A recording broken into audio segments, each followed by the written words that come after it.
இன்னொரு விடயம் விஜய் சொன்னது என்ன அப்படின்னா, அதிகாரிகள் பேசுறாங்களே, ஒரு சம்பவம் நடந்துச்சு. அந்த சம்பவம் தொடர்பா ஏகப்பட்ட சர்ச்சைகள் உலாவி வருது.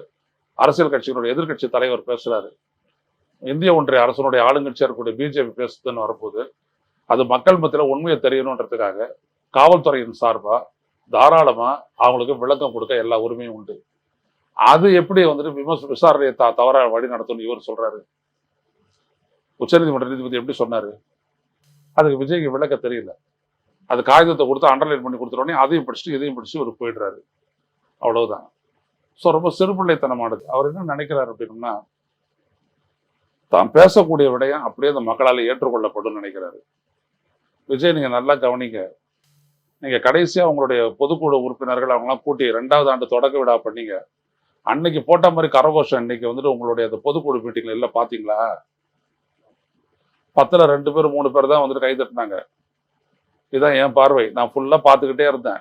இல்ல என்ன காரணமா இருக்கும் சார்? காரணம் என்னன்னா, உணர்ந்துட்டாங்க நம்ம தலைவர் என்னது, இவர் அரசியலுக்கு எந்த அளவுக்கு ஃபிட் ஆவாரு அப்படின்றது. ஏன்னா யார் கடைசியில் போலீஸ் உள்ள வச்சான்?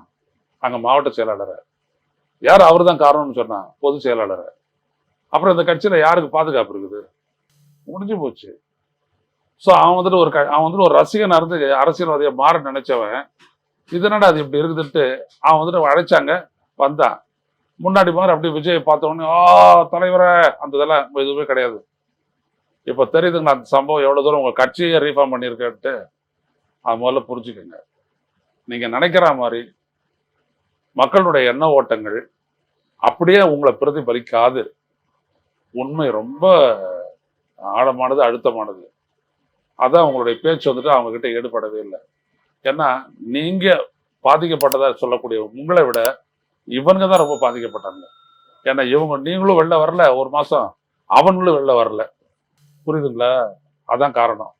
ஸோ இதுக்கப்புறம் நீங்க முன்னெடுக்கக்கூடிய அரசியல் போராட்டம், ஆர்ப்பாட்டம் எல்லாத்துக்கும் பாருங்க உங்க கட்சியினுடைய ஒத்துழைப்பு எப்படி இருக்கு. அதுல நீங்க புரிஞ்சுக்கலாம். Jayachandran textile, now at Keelkattalai.